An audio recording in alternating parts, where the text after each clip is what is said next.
You're watching the Business Channel, creating business class programs. Cool-Therm is a leading distributor of chillers and air conditioning products in the UK, and here with me to tell me a little bit more is Ken Strong, the MD. Hello to you. Hello, Sarah. Now tell me about what particular products and services you have.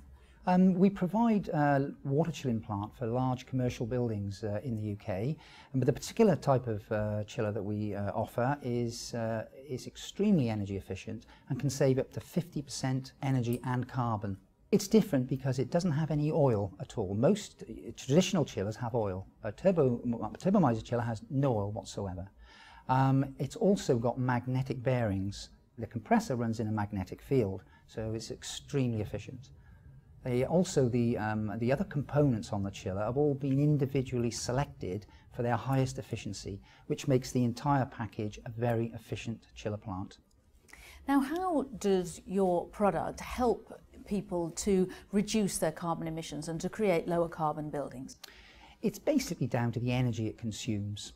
Compared to conventional chillers, it consumes half the amount of power, which obviously is half the amount of carbon emissions. And it does this in a completely packaged unit, or it could be a different configuration, but mostly they're packaged chiller units, and we simply put them on the roof in place of an existing chiller, and the results we get back are quite staggering.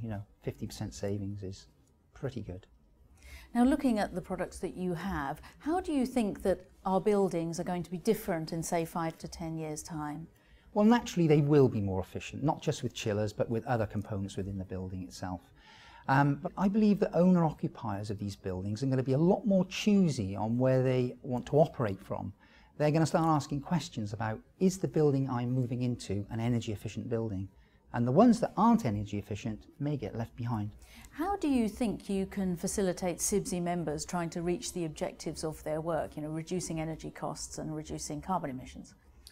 Well, we do a number of things. We do CPD presentations to consultants and, in fact, contractors too, where we explain to them the technology behind Turbomiser and give them examples of what they can do to save energy on the buildings. It is up to them to choose then the most energy efficient product for the building, but given the information, they're much more well informed.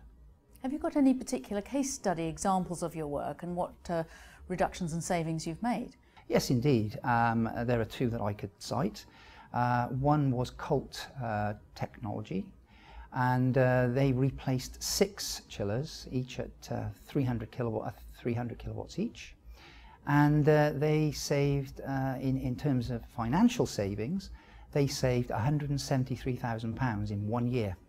In fact, the saving was higher than that because they reduced their maintenance cost too by £50,000. So they are on a winner now for the next 15 to 20 years. The other one is a job in South Wales called Photronics. They replaced 2 of their aging chillers with Turbomiser chillers, and indeed their savings too are on the order of £80,000 a year, and again 50% saving in energy and carbon. So they're very happy. Now, how do you see your markets developing in the next few years? It's already grown significantly since we started 5 years ago.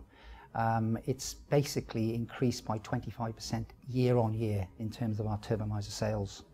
We see that continuing, but we're also developing the product further and further and further to make it even more energy efficient for the future.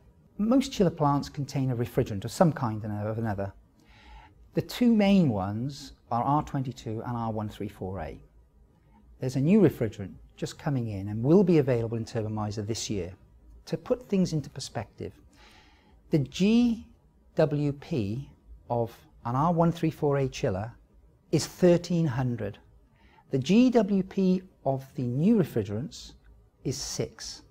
GWP is global warming potential. That's a huge difference.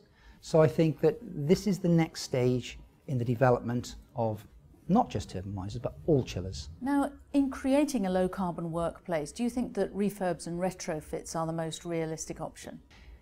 It depends on the building. If the building is sound and well insulated, I see no reason why you can't replace chiller plant in these types of buildings. You need to check the building first to make sure it's worthwhile doing. But in most cases these days, buildings are suitable for changing chillers. Is that something you would do? You would go into the building and help them decide if it's suitable? Yes, we do, via the client or the consultant, or in some cases a contractor. Increasingly, we offer a service whereby we not only provide the chiller plant, but we will also do a turnkey package where we'll take the old chiller away safely and environmentally with all the necessary paperwork and put the new chiller in as a small package of works. And that seems to work very well for clients because they see total responsibility is with Cool-Therm.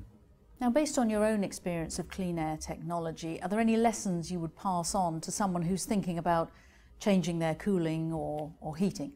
In our industry for many, many years, we've had this idea that the payback period of new technology needs to be in about 1, 2, 3 years maximum. I think we should get away from that idea.